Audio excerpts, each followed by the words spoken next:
हम react JS में अपना डेटा वगैरह लोड करते हैं और फिर दिखाते हैं, पर ऐसे कुछ चीज़ें हो सकती है जहाँ पे हम डेटा लोड कर रहे हैं और वो दिखने तक बहुत ज़्यादा टाइम है।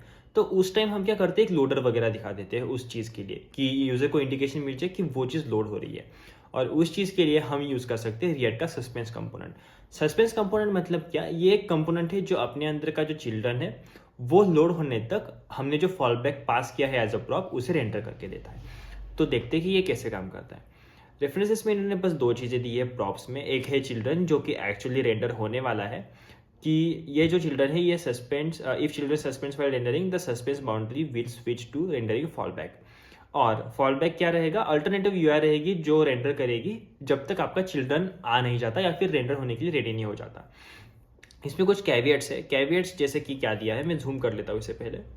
ओके, कैविएट्स दिया है कि React does not preserve any state for renders that got suspended before they were able to mount for the first time.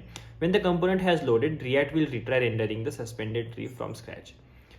If suspense was displaying content of for the tree, but then it's suspended again, the fallback will be shown again unless the update causing it was caused by start transition or default value. इसका मतलब ये कि अगर आप default value या फिर use default value या फिर स्टार्ट ट्रांजिशन दोनों चीज़ों में से कुछ यूज़ नहीं कर रहे होंगे, मतलब ट्रांजिशंस या फिर यूज डिफॉल्ट वैल्यू यूज़ नहीं कर रहे होंगे, तो क्या होगा, अगर फिर से आपका जो कॉल हो रहा है उस कंपोनेंट के लिए वो सस्पेंड हो गया, मतलब फिर से कॉल होने लगा, तो फिर ये फॉल बैक दिखा देगा। अगर सेकेंड टाइम होने वाली चीज़ ट्रांजिशन की वजह से हो रही है या फिर यूज डिफॉल्ट वैल्यू की वजह से हो रही है, तो ये चीज़ फिर से फॉल बैक नहीं दिखाएगी, ओल्ड डेटा आपको शो करेगी। If React needs to hide the already visible content because it's suspended again, it will clean up layout effect in the content tree. When the content is ready to be shown again, React will fire out a layout effect again.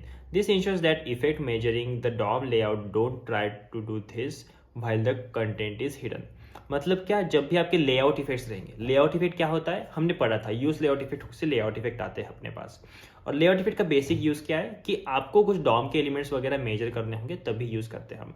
और layout effect कब fire होता है, exactly जब आपको चीज़ दिखती है उससे पहले, अच्छा मतलब कमिट से पहले, तो तब ये फायर होता है। तो ये जब तब फायर होगा तो इसमें जो दिख नहीं रहा है उनको मॉडिफाई ना करे, इसलिए ये तभी रन करेगा जबकि वो दिखने लगेगा। और अगर ये फिर से सस्पेंड हो गया और लोडर दिख रहा है तो फिर ये लेआउट इफेक्ट का क्लीन अप फंक्शन रन करेगा, ऐसा इन्होंने कहा है। React includes under the hood optimizations like streaming server rendering and selective hydration that are integrated with suspense. मतलब क्या, ये जो दो चीज़ें हैं, स्ट्रीमिंग सर्वर रेंडरिंग मतलब स्ट्रीम करके सर्वर रेंडरिंग करने की चीज़, और सेलेक्टिव हाइड्रेशन मतलब सेलेक्टेड पार्ट को ही हम हाइड्रेट करेंगे। हाइड्रेट मतलब क्या कि एक्चुअली कंटेंट वहाँ पे आएगा, इसे हाइड्रेशन कहते हैं। तो ये दो चीज़ें सस्पेंस के साथ ऑलरेडी इंटीग्रेटेड है। मतलब देखो, लोडर भी दिखेगा, बाद में हाइड्रेशन वगैरह भी होगा, ये सारी चीज़ें सस्पेंस के साथ ऑलरेडी इंटीग्रेटेड है। अगर आपको इसका और चीज़ें देखनी है, आर्किटेक्चरल ओवरव्यू, तो इसके लिए उन्होंने लिंक्स वगैरह दिए हैं हमें। Displaying fall back while content is loading, तो बेसिक ये चीज़ है, सस्पेंस से रैप कर दो उस चाइल्ड को और उसके बाद फॉल बैक में एक लोडर दे दो जो कि दिखने लगेगा। इसके बाद यहाँ पे इन्होंने एक एग्जांपल दिया है सेम चीज़ का, कैसे लोडर दिखता है। अगर मैं यहाँ पे क्लिक करूँगा तो मुझे लोडर दिखेगा, फिर पेज दिखेगा। देखो लोडर दिखा और अभी लोडर दिखने के बाद मुझे पेज दिखने लगेगा जो कि लोड होके आ गया है। Only suspense enable data sources will active the suspense component, मतलब क्या, सस्पेंस इनेबल डेटा सोर्सेज होते हैं वही सस्पेंस कंपोनेंट को एक्टिव करते हैं। इसका मतलब ये कि जो चीज़ को सस्पेंस इनेबल्ड नहीं माना गया है वो चीज़ के लिए सस्पेंस ब्लॉक में लोडर शो नहीं होगा, जो सस्पेंस इनेबल्ड है उनके लिए ही शो होगा। जैसे कि डेटा फेचिंग इन लाइब्रेरीज लाइक रिले और नेक्स्ट.जेएस, तो ये जो है ये सस्पेंस इनेबल्ड है। इसी के साथ लेजी अगर आप यूज़ करोगे, लेजी कंपोनेंट्स वगैरह, तो वो भी सस्पेंस होंगे। और reading the value from a cash promise like use, तो अगर आप यूज़ कर रहे होंगे, यूज़ एक एक्चुअली काइंड ऑफ फंक्शन है जो कि आप प्रॉमिसेस के लिए यूज़ कर सकते हो। तो ये आप अगर यूज़ करोगे तो फिर आप सस्पेंस इनेबल डेटा सोर्स में ही माना जाता है, तो सस्पेंस ब्लॉक शो करेगा आपका। Suspense does not detect when the data is fetched inside effect और हैंडलर, मतलब इफेक्ट और हैंडलर में तो आप खुद से डेटा फेच कर रहे हो ना, तो उस टाइम पे वो डिटेक्ट नहीं करेगा कि सस्पेंस वाला डेटा है। Revealing content together at once, साथ में कंटेंट शो करना है तो सभी को एज ए चिल्ड्रन रैप कर दो और काम बन जाएगा आपका। बस इतना ही है इसमें। इसके साथ इन्होंने कुछ और एग्जांपल दी है, जैसे कि यहाँ पे मैंने इसे क्लिक किया और अभी मेरा लोडिंग स्टेट आ रहा है, उसके बाद ये पूरा डेटा जो था साथ में लोड होने वाला वो लोड हो गया, जैसे कि उन्होंने यहाँ पे एग्जांपल में दिया है बायोग्राफी और पैनल में एल्बम। इस तरह से आप लोडर वगैरह दिखा सकते हो साथ में पूरे कंटेंट के लिए। और इन्होंने एक और चीज़ दी है कि नीचे जाके revealing nested content as it loads. मतलब क्या, नेस्टेड कंटेंट रिवील करना जैसे ही वो लोड होता जाए। मतलब क्या, पहला सस्पेंस, उसके अंदर कुछ कंटेंट, उसके अंदर फिर एक सस्पेंस और उसके अंदर कंटेंट, मतलब ये नेस्टेड सस्पेंस है। ये कैसे काम करेगा, पहले ऊपर वाला एग्जीक्यूट करेगा, फिर नीचे वाला एग्जीक्यूट करेगा, पहले ऊपर वाला, फिर अभी नीचे वाला एग्जीक्यूट हो रहा है सस्पेंस ब्लॉक, और अभी वो एग्जीक्यूट होने के बाद उसकी चीज़ दिखने लगेगी। नेस्टेड सस्पेंस ऐसे काम करता है। पर देखो, एक चीज़ आपने गौर करी होगी कि ये सस्पेंस जब था तो बिग स्पिनर लोडर दिखा, और उसके बाद फिर ये चीज़ आई प्लस ये सस्पेंस आया, और फिर उसने ये फेच करना स्टार्ट किया। ये इनका डिफरेंस है, क्योंकि रेंडर होने से पहले वो फेच नहीं करेगा।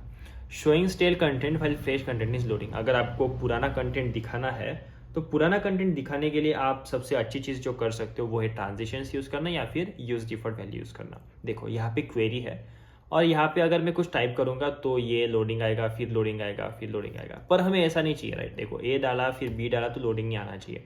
तो इसको कैसे टैकल करें, तो ये करने के लिए हमें यूज़ करना पड़ता है use default query. Use default query क्या करता है, हमने ये हुक पढ़ा है। अगर आपने वीडियो नहीं देखा तो पहले जाके वो चेकआउट करो, क्योंकि वो पढ़ोगे तो ये समझ में आएगा। Default query, use default value, ये क्या करता है कि जो भी आपका वेरिएबल है, स्टेट वेरिएबल, उसकी वैल्यू को डिफर करेगा एक खुद के मेजरमेंट के हिसाब से, based on rendering and all. और जब उसको लगेगा कि आपका टाइपिंग स्टॉप हो गया है, अब सही समय है कि मैं इसमें डेटा इंजेक्ट कर दूं और उस वेरिएबल में लेटेस्ट वैल्यू अवेलेबल हो, तब वो वैल्यू अवेलेबल करके देगा। ठीक है, इसका मतलब क्या, ये इंडिपेंडेंटली चलेगा, ये वाला खुद का खुद अपडेट होता रहेगा, पर ये डिले में अपडेट होगा। और डिले में अपडेट होगा इसलिए क्या होगा, ये फ्लो के थोड़ा सा बाहर काम करेगा, और इसीलिए ये जो है डिफॉल्ट क्वेरी वाली चीज़, ये हमें सस्पेंस ब्लॉक री रेंडर नहीं करने देगी, मतलब लोडर दिखाने नहीं देगी। जैसे कि हम आप यहाँ पे देख सकते हैं, ए दबाया तो आया डेटा, देखो मैंने ए भी दबाया तो आया डेटा। और ये जो सस्पेंस वाला चीज़ था, इसमें देखो आपके पास एक लोडर वाला चीज़ भी दिख रहा है। और लोडर वाला चीज़ क्यों दिख रहा है, क्योंकि देखो इसने इस टेल किया। इस टेल कैसे आता है, अगर ये क्वेरी जो हम अभी टाइप कर रहे हैं वो क्वेरी और जो क्वेरी अपने पास है वो डिफरेंट है, तो हम सीधा चेक कर सकते हैं कि वो स्टेल डेटा है। और जबकि वो स्टेल डेटा है तो हम इधर ओपेसिटी कम कर देंगे, एंड इस तरह से ये काम करने लगेगा अपना डेटा।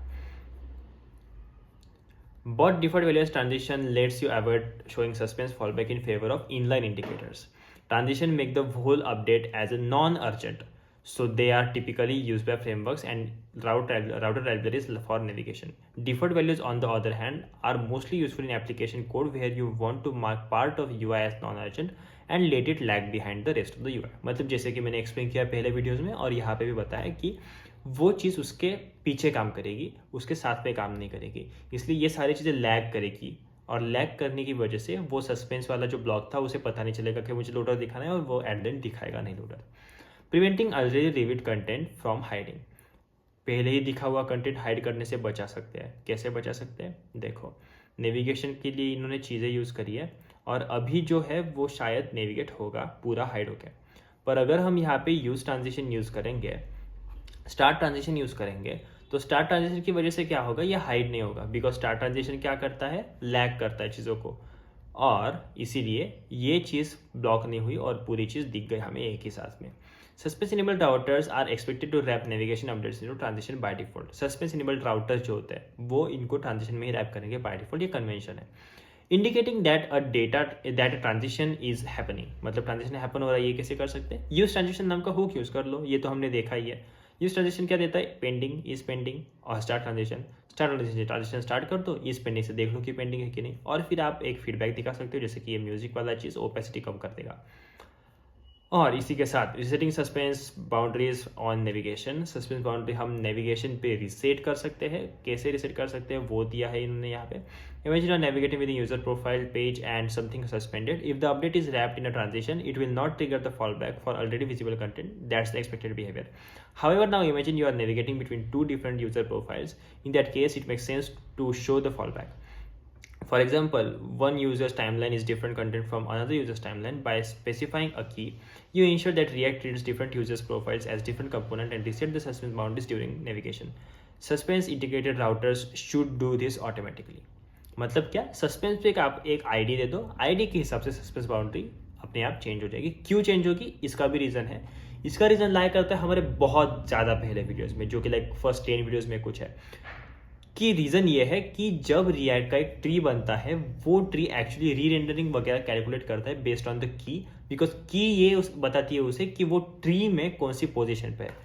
उसकी पोजीशन बदली या फिर उसकी स्टेट बदली तो वो री रेंडर होगा, जबकि यहाँ पे पोजीशन बदल रही है जो कि की बदल रही है, उसकी वजह से ये री रेंडर होगा बिकॉज आईडी बदल रही है।